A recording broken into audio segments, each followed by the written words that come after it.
Hi, good morning, Sana. Thank you for having me. I hope you're well.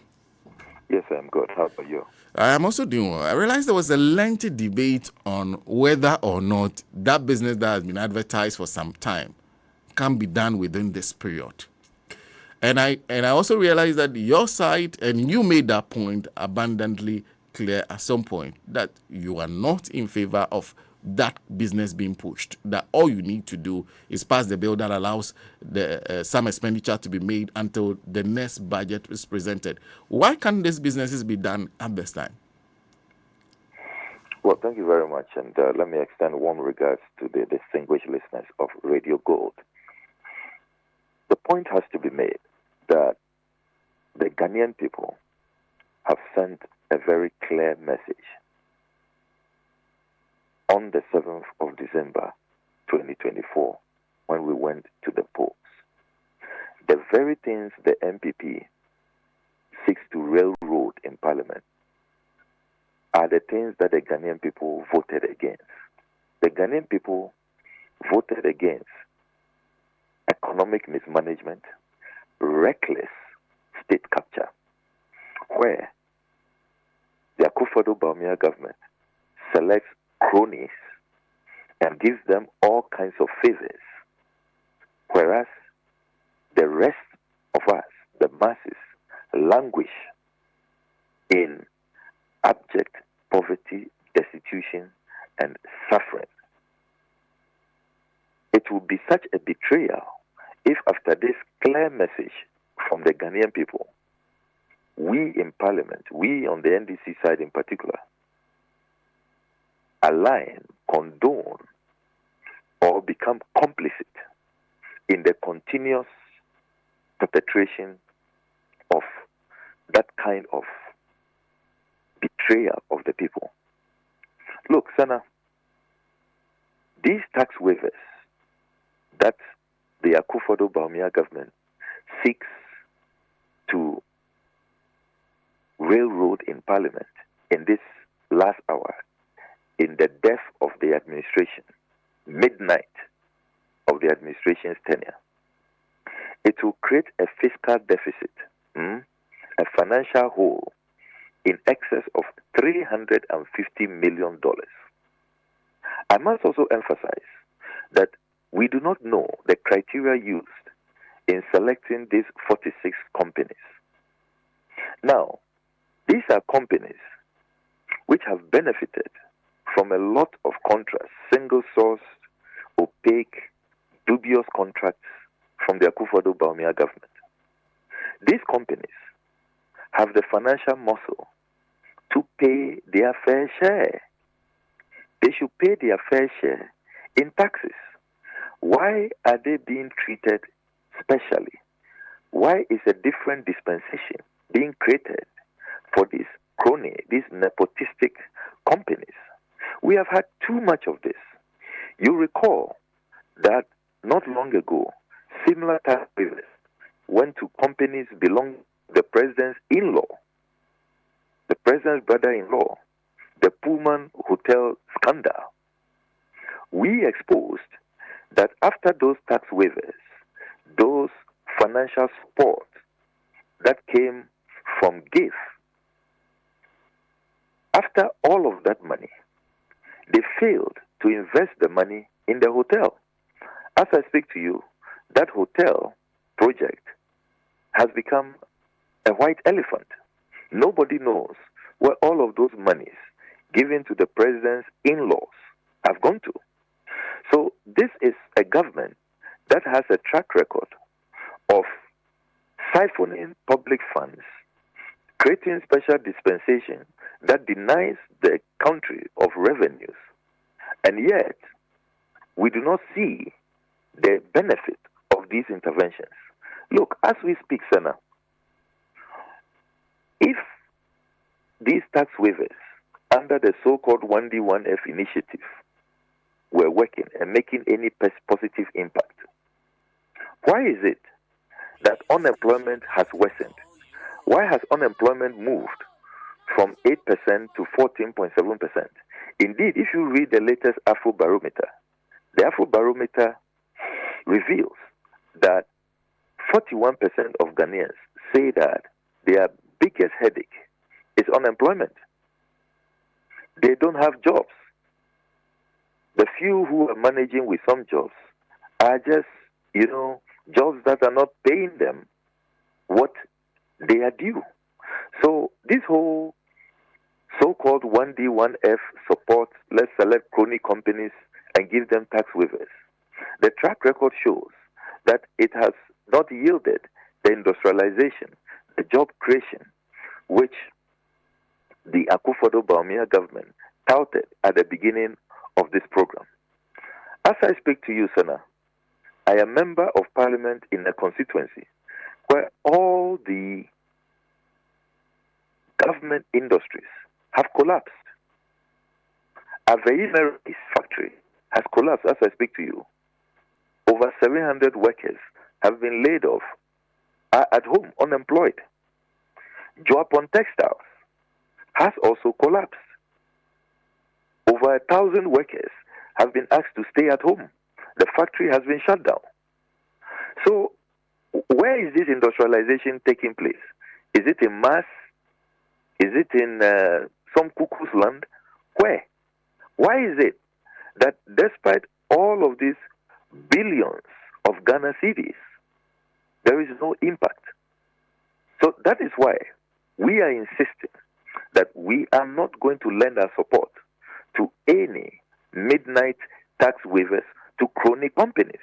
Look, Sana, if you go back to the president's first State of the Nation address, it is this same president who said that he is coming to office to deal with the canker of tax waivers. Go to that address. He said that tax waivers are denying the country needed revenue for development. So what has changed? And you see, these tax waivers, the corruption associated with this latest state capture, this hijack, the NPP's own Honorable Bukwati has joined us for many months to oppose these tax waivers. And you know what has happened to him? He has been removed as chair of the Finance Committee because he does not support the corruption, the naked rape going on under tax waivers. So look, after the Ghanaian people have delivered this clear verdict, we are not going to betray the Ghanaian people by agreeing to these tax waivers. In any case, there has been a long-standing principle that after elections, you do not saddle the incoming government with major decisions that will have far-reaching fiscal consequences. So what has changed? If you go through our Hansard, Sana, you will see key MPs like Oseche Mensah Bonso, Nana Addo Dankwa Akufo-Addo, after elections, saying on the floor that it is most unfair for anybody to bring in major policy interventions, major loans, major, economic programs, which does not align with the priority of the incoming government. Why So not? Because their mandate expires on the midnight of January 6th. If they are still in power, why not? Why can't they do business? They cannot do such business because it is the incoming government that will bear the brunt. Look, Sana, if you see the things that they have smuggled in this last minute, are you aware that they are seeking to commit Ghana to a $140 million Navy ship purchase? Again, it didn't go through our committees. The Speaker was not informed. The Speaker is not the one who even admitted the business. It was smuggled on the order paper. And the Speaker stated that yesterday, that all of this is coming to his attention for the first time. It is not right. Do you know that, Sana, we had done work 8 years ago. We had finished work on the Right to Information Bill. President Mahama wanted it approved so he could sign it few days before leaving office. Oseche Mensah Bonsu and his colleagues insisted that they had chance with the incoming president. The incoming president says that he does not want to be saddled with that.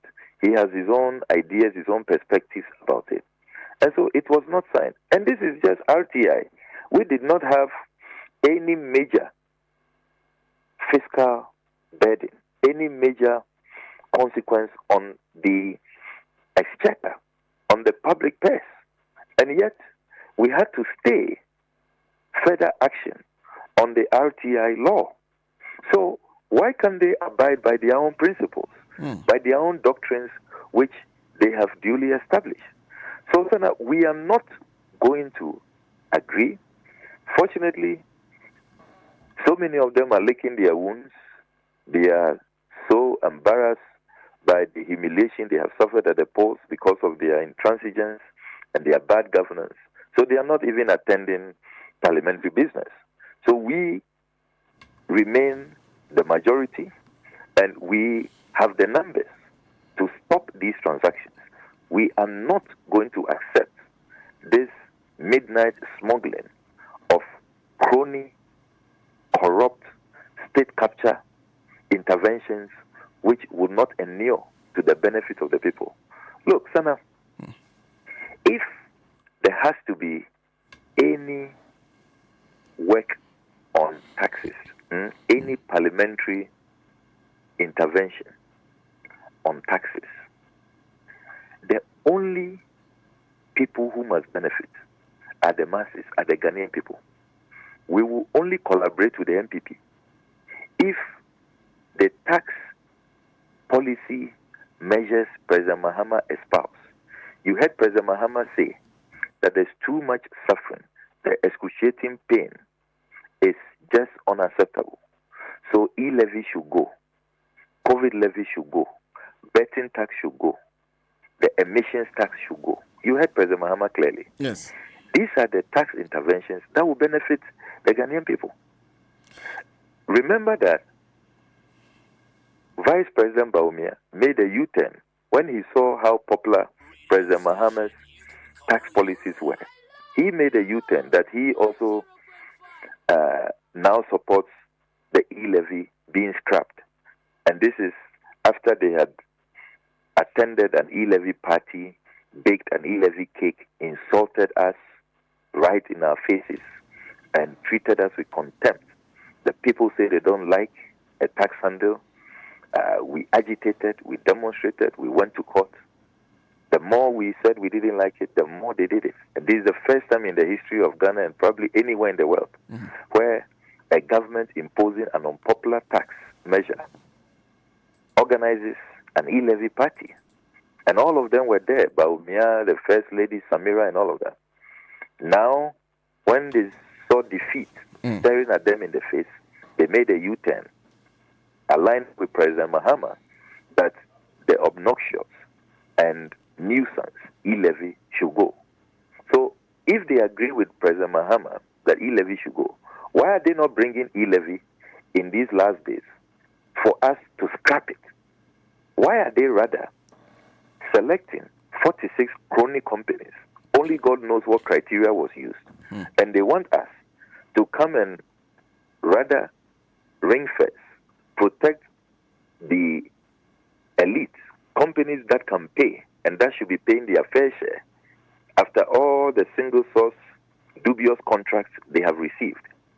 They don't want to pay taxes, but it is the masses who should continue paying e-levy, paying betting tax, paying emissions tax, paying COVID levy. Ghana is the only country in the world where after many, many months of WHO declaring COVID no longer a pandemic, we are the only country still paying a COVID tax. Honorable. So we are not going to accept this. We will not because allow yesterday I watched the debate and I thought there was an agreement. Are you saying, because your side made the point, even your leader made that point, that you're not going to allow it? And it seemed the suggestion was that they should accept the business subject to the agreement on the floor. Are you saying the MPP is still insisting on pushing this business despite the opposition? Yes, they are still insisting. Afenyo Makin says that he wants that to stay on the business statement so that when he has the numbers, he will immediately raise it and use his numbers to get it approved. We have insisted that it must be taken off. And look, yesterday the Speaker even offered very wise counsel that, look, let's select just 3-4 important items. And the Speaker listed them. The budget for the first 3 months of 2025 so that workers can be paid. The transition amendment bill, presidential transition amendment bill to allow for a smooth transition. Then we finish work on the Environmental Protection Act, and then we can consider this LI, the Galamsey LI, have it repealed. Very wise selection by the Right Honorable Speaker, which we all want to go with. But this Afenyo Makin-led reckless majority, which, by the way, is now a micro minority, a Sisyphean minority, they are insisting that they will have these tax waivers, this dubious 140 million euro ship purchase on the order paper and the business statement, so that when they have the numbers, they will raise it and have it passed. We are saying that that will be very, very negligent on our part to allow it to stay on the business statement. So we are insisting that it must be taken off totally. We have to agree that this House will not work on those items. To my shock, the majority side, the outgoing majority side, is saying that if we continue this way, then they are even going to say that let's not do any business at all. And Dr. Matthew Poku Prempeh was one of those leading this, very irresponsible, argument that then let's just close shop and let's leave. And in the process, Ghanaian workers will suffer. I mean, why do you want to punish Ghanaian workers just because of your corrupt, dubious tax waivers? Why? So we are insisting that the Speaker's selection, the 4 items, key amongst them being the appropriation that allows for Ghanaian workers to be paid in the first 3 months. Because remember that there is no budget for 2025. And if we do not approve expenditure in advance of appropriation to allow for workers to be paid in the first 3 months of 2025, it will mean that January, February, and probably March, public sector workers will not be paid. So that, to us, is the only urgent matter, the only important issue which should receive our attention. All these other, and you see, they've been trying for more than a year to have these over $350 million tax giveaways to their crony companies passed. And we have resisted. We have stood our grounds. We are not going to allow few days to our inauguration, when the Ghanaian people have roundly rejected these kinds of policies, we are not going to allow it to go through. What that will mean is that the clear message, the overwhelming mandate, the unprecedented defeat the MPP has suffered, it means that we are not learning lessons and we are slapping the Ghanaian people in the face. So we are not going to accept this. Okay. So which means that debate on the business statement will continue today? Yes. So what the Speaker did was to adapt the business statement based on the objections raised. So we expect that when we go back today, we will see these matters expunged. If they are not expunged from the order paper and we see them being advertised, we will raise it again and demand that they be expunged from the order paper, because we have stated clearly our objection. And once we stated that objection and the business system was adopted, taking into consideration our objection, it must reflect in the order paper, in the order of business.